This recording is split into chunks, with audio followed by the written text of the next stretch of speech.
ഹക്കെന്നും മിഥിലാജെന്നും പേരുള്ള രണ്ട് ധീര വിപ്ലവകാരികളെ നിങ്ങൾ മറന്നു കാണുകയില്ല എന്ന് വിചാരിക്കും. ഇവർ രണ്ടുപേരും ഒന്നാം പിണറായി സർക്കാരിൻ്റെ ഭരണകാലത്ത് ഒരു തിരുവോണത്തിൻ്റെ തലേ രാത്രിയിൽ, ഉത്രാട രാത്രി എന്ന് പറയാം, ഉത്രാട രാത്രിയിൽ അരുംകൊല ചെയ്യപ്പെട്ട രണ്ട് ധീര സഖാക്കളായിരുന്നു. ആ ദിവസങ്ങളിൽ മനോരമയും മാതൃഭൂമിയും ഏഷ്യാനെറ്റും അടക്കമുള്ള സിൻഡിക്കേറ്റ് മാധ്യമങ്ങൾ പറഞ്ഞിരുന്നത് രണ്ട് വിഭാഗം ഗുണ്ടകൾ തമ്മിൽ ഏറ്റുമുട്ടി, അതിൽ ഒരു വിഭാഗത്തിൽപ്പെട്ട രണ്ട് ഗുണ്ടകൾ വെട്ടേറ്റ് മരിച്ചു എന്ന്. അതിന് ഉപോത്ബലകമായി, അതിന് സാക്ഷ്യമെന്നോണം CCTV ദൃശ്യങ്ങളും അവർ ഹാജരാക്കി. അതിൽ നമുക്ക് വളരെ കൃത്യമായിട്ട് കാണാം, ഒരു വിഭാഗം ആളുകൾ കയ്യിൽ മാരകായുധങ്ങളുമായി ഇരുചക്ര വാഹനങ്ങളിലെത്തും. മറുഭാഗത്ത് ഇതിനേക്കാൾ മാരകമായ ആയുധങ്ങളുമായി ഇവരെ കാത്തു നിന്നിരുന്ന വിഭാഗം അവരുമായി ഏറ്റുമുട്ടും.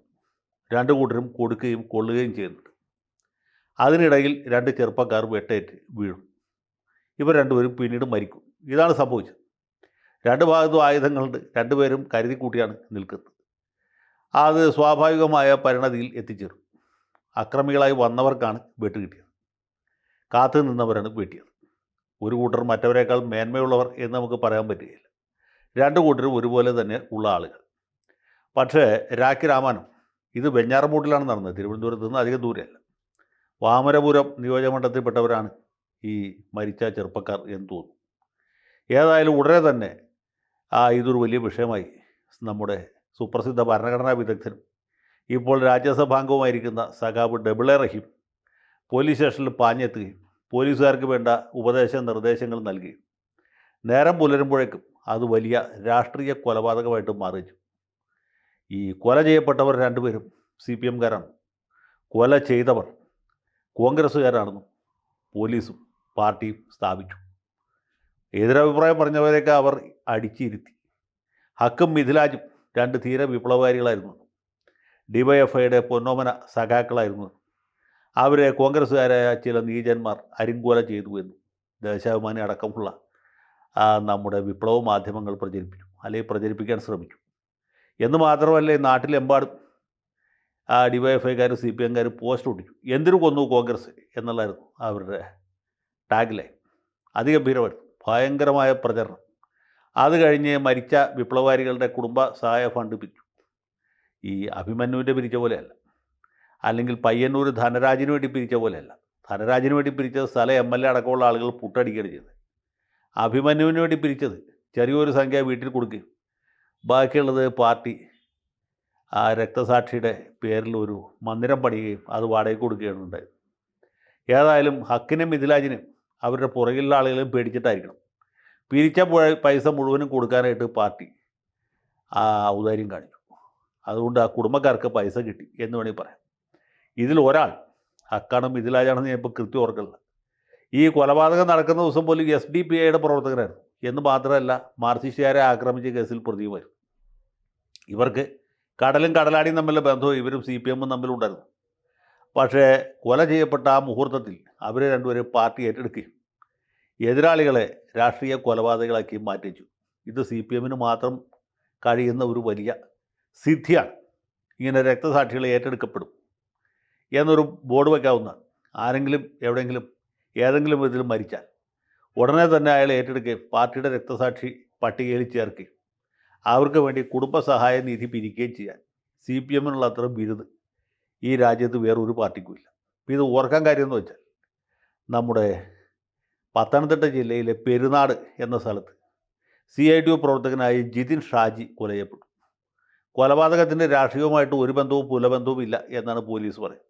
നാട്ടുകാരും അത് തന്നെയാണ് പറയുന്നത്. ഒന്നാം പ്രതിയുടെ അമ്മ സത്യം ചെയ്ത് പറയുന്നു, എൻ്റെ മകൻ CITU പ്രവർത്തകനാണ്. അതിലെ മറ്റ് രണ്ട് പ്രതികൾ സമീപ ദിവസം വരെ DYFIക്കാരായിരുന്നു എന്നുള്ളതിന് ഇലക്ട്രോണിക് എവിഡൻസ് തന്നെയുണ്ട്. പക്ഷേ പാർട്ടിയും പാർട്ടി പത്രവും പാർട്ടി ജില്ലാ സെക്രട്ടറിയും പറയുന്നു ഈ കൊലപാതകളെല്ലാവരും തന്നെ RSSകാരാണ്. അപ്പോൾ ഈ പഴയ ഫേസ്ബുക്ക് പോസ്റ്റുകൾ കൊടുത്ത് കാണിക്കുമ്പോൾ അവർ പറയുന്നത് ഇവർ കുറച്ച് നാൾ, ഏതാണ്ട് ഒരു 3 മാസം, അധികമൊന്നുമില്ല, 3 മാസം ഈ സംഘപരിവാർ ബന്ധം വിടർത്തി DYFIയുടെ പ്രവർത്തകരായിട്ട് ഉണ്ടായിരുന്നു.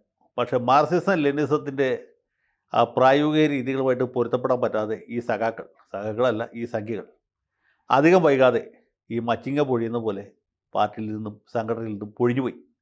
അവർക്ക് പാർട്ടിയുമായിട്ട് യാതൊരു ബന്ധവുമില്ല. അപ്പോൾ ഒന്നാം പ്രതിയുടെ കാര്യത്തിൽ ഒന്നാം പ്രതി CITU കാരനല്ല. പാറ തൊഴിലാളികളുടെ ഒരു യൂണിയനുണ്ട്. ആ യൂണിയനും പാർട്ടിയുമായിട്ടൊരു ബന്ധവുമില്ല. ഏതുപോലെയെന്ന് വെച്ചാൽ നമ്മുടെ ഈ നഴ്സിംഗ് കോളേജിലെ സംഘടനയ്ക്ക് SFIയുമായിട്ടോ മാർക്സിസ്റ്റ് പാർട്ടിയുമായിട്ടോ വിപ്ലവ പ്രസ്ഥാനവുമായിട്ടോ ഇടതുപക്ഷവുമായിട്ടോ ഒരു ബന്ധവുമില്ല എന്ന് പറഞ്ഞ പോലെ ആ സംഘടനയും ഈ സംഘടനയും തമ്മിൽ ഒരു ബന്ധവുമില്ല. ഈ പാർട്ടിയും ആ പാർട്ടിയും തമ്മിൽ ബന്ധവുമില്ല. ഇയാൾ പാർട്ടിക്കാരനുമല്ല, സഖാവുമല്ല. ഈ കൊലപാതകത്തിൻ്റെ പുറകിൽ മറ്റേ സംഘപരിവാർ തന്നെയാണ് എന്ന് പാർട്ടി ആണിയിട്ട് പറയുക. അപ്പോൾ അതിനും ശേഷം മാധ്യമങ്ങൾ ഇതിലെ മറ്റൊരു പ്രതി ഈ കഴിഞ്ഞ വർഷം പോലും DYFIയുടെ ചുവന്ന കുപ്പായം ഇട്ട് നിൽക്കുകയും കൈ ഉയർത്തി പിടിച്ച് രക്തസാക്ഷികൾ സിന്ദാബാദ് വിളിക്കുന്നതിൻ്റെ ചിത്രം പുറത്തു വിടുന്നു. അതിനുള്ള ക്യാപ്സൂൾ വന്നിട്ടില്ല. ക്യാപ്സൂൾ ഉടനെ തയ്യാറായിക്കൊണ്ടിരിക്കുകയാണ്. അധികം വൈകാതെ വരും. ക്യാപ്സൂൾ മിക്കവാറും നാളത്തെ ദേശാഭിമാനിൽ അല്ലെങ്കിൽ ഇന്ന് വൈകുന്നേരം കൈരളി ചാനലിൽ നമുക്ക് പ്രതീക്ഷിക്കാം. അപ്പോൾ ഇങ്ങനെയുള്ള ക്യാപ്സൂളുകൾ ഉള്ളതുകൊണ്ടാണ് സത്യം പറഞ്ഞ് ഈ പാർട്ടി ഇപ്പോഴും പിടിച്ചു നിൽക്കുന്നത്. പിന്നെ ഇവരുടെ തൊലിക്ക് ഭയങ്കര കട്ടിയായതുകൊണ്ട് കാണ്ടാമൃഗത്തിനെ തോൽപ്പിക്കുന്ന തൊലിക്കട്ടിയുള്ളവരാണ് CPMൻ്റെ സമുന്നത നേതാക്കൾ മിക്കവാറും എല്ലാവരും തന്നെ എന്നുള്ളതുകൊണ്ട് ഉളുപ്പ് എന്ന വാക്ക് ഇവരുടെ നിഘണ്ടുവിൽ ഇല്ലാത്തതുകൊണ്ട് ഹക്കും മിഥിലാജും തീരെ രക്തസാക്ഷികളായ പോലെ ഇപ്പോൾ ജിതിൻ ഷാജിയും ഒരു രക്തസാക്ഷിയായിരിക്കണം. ഫണ്ട് പിരിക്കുകയാണെങ്കിൽ ഒരു കാര്യം എനിക്ക് ഒരേ ഒരു അഭ്യർത്ഥനയുള്ളൂ, അദ്ദേഹത്തിൻ്റെ കുടുംബത്തിന് തന്നെ കൊടുക്കണം. അത് വെച്ചിട്ട് സ്മാരകം പണിയുകയോ അല്ലെങ്കിൽ പയ്യന്നൂർ ചെയ്ത പോലെ പുട്ടടിക്കുകയോ ചെയ്യരുത് എന്നൊരു എളിയ അഭ്യർത്ഥന മാത്രമേ ഉള്ളൂ. ഒരു കാര്യം കൂടി പറഞ്ഞിട്ട് അവസാനിപ്പിക്കാം. ഈ പല പാർട്ടികളിൽ നിന്നും CPMലേക്ക് ഇപ്പോൾ ഇതുപോലുള്ള ആളുകളുടെ ഒഴുക്കാണ് അല്ലെങ്കിൽ അഴുക്കാണ്. ഇപ്പോൾ പത്തനംതിട്ട ജില്ലയിൽ തന്നെ നോക്കിയാൽ മതി. കാപ്പ കേസിൽ പ്രതിയായിരുന്ന ഒരാളെ മുൻ സെക്രട്ടറി ഉദയഭാനു അടക്കമുള്ള ആളുകൾ മാലയിട്ട് സ്വീകരിച്ചു. നമ്മുടെ വിപ്ലവ നായിക വീണ ജോർജ് അടക്കമുള്ളവർ മാലയിട്ട് സ്വീകരിച്ചു. വീണ ജോർജിനെ തന്നെ ഇതുപോലെ മാലയിട്ട് സ്വീകരിച്ചാണ് കേരള കോൺഗ്രസിൽ നിന്ന് CPMലേക്ക്. അതുപോലെ ഒരുപാട് പേര് പ്രത്യേകിച്ച് പത്തനംതിട്ട ജില്ലയിൽ കോൺഗ്രസിൽ നിന്ന് വരുന്നുണ്ട്. ഫിലിപ്പോസ് തോമസിനെ പോലെ. കേരള കോൺഗ്രസിൽ നിന്ന് വരുന്നുണ്ട് വീണ ജോർജിനെ പോലെ. അതുപോലെ കാപ്പ കേസിൽ പ്രതിയായിട്ടുള്ള ഒരു BJPക്കാരൻ. ഇന്നത്തെ കാലത്ത് BJPയിൽ നിന്ന് രക്ഷ കുറവാണ്. കാപ്പ കേസിൽപ്പെട്ടാൽ CPM ആണ് സൗകര്യം എന്ന് തോന്നിയതുകൊണ്ട് അദ്ദേഹത്തിന് മാനസാന്തരം ഉണ്ടായി പാർട്ടിയിലേക്ക് പോകും. ഇഡലി എന്ന തൂലികാനാമത്തിലാണ് ഇദ്ദേഹം അറിയപ്പെടുന്നത്. കഴിഞ്ഞ ദിവസം പത്രത്തിൽ അദ്ദേഹത്തിൻ്റെ പടം ഉണ്ടായിരുന്നു. പുള്ളിയെ വീണ്ടും കാപ്പ ചുമത്തി നാട് കടത്തി എന്നാണ് പത്രം പറയുന്നത്. അപ്പോൾ ഇതുപോലെയുള്ള ധീര വിപ്ലവകാരികൾ ധാരാളമായിട്ട് പാർട്ടിയിലേക്ക് വന്നുകൊണ്ടേയിരിക്കുകയാണ്. ഇനി ഒരു ഭരണകൂടി കിട്ടിക്കഴിഞ്ഞാൽ പാർട്ടിയിൽ പാർട്ടിക്കാരില്ലണ്ടോ? ഇതുപോലെയുള്ള ധീര വിപ്ലവകാരികൾ കേരള കോൺഗ്രസിൽ നിന്ന് വന്നവർ, പോപ്പുലർ ഫ്രണ്ടിൽ നിന്ന് വന്നവർ, BJPയിൽ നിന്ന് വന്നവർ, കോൺഗ്രസിൽ നിന്ന് വന്നവർ, അവർ മാത്രമേ ഉണ്ടാവൂ.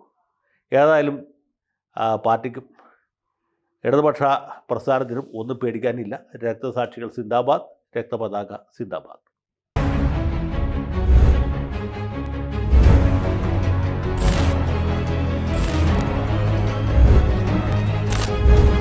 കൂടുതൽ വാർത്തകളും വിശേഷങ്ങളും നിങ്ങളിലേക്ക് എത്താൻ ABC മലയാളം സബ്സ്ക്രൈബ് ചെയ്യുക, ബെൽ ബട്ടണും അമർത്തുക.